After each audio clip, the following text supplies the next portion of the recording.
Hello, I'm in a 2010 Land Rover LR2, and today I'm going to show you how to add coolant. So first open the hood, and then towards the passenger side you should see this reservoir. This is where you typically add your coolant to.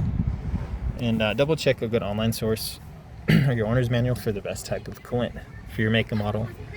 But on the side you'll see a max here and a minimum lower than that. So you don't want it completely full, you want some air gap.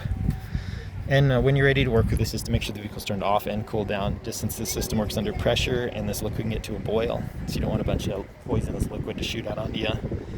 And then, with the right type of coolant, you also typically want to match the same color and type that's already in here. Better not to mix and match if you can help it.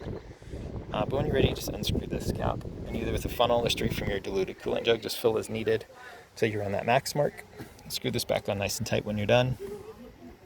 And then at this point, I'd probably start the vehicle, run it for a few minutes to circulate that new coolant. And as it does that, I would check around your engine bay, through all the lines, around your radiator, under the vehicle, see if you see any liquid puddling. And if that is coolant, then that might address a certain area that needs some repairs, replacements if there's cracks or leaks in the lines. And a way to tell that apart from, say, water condensation forming is the coolant should have a slight coloration to it. It'll have a slight sweetness smell. And you don't really want it on your skin, but say with a glove on and you feel it, it should feel slightly slick compared to what water would feel like. But I hope that's helpful. Hope you have a wonderful day.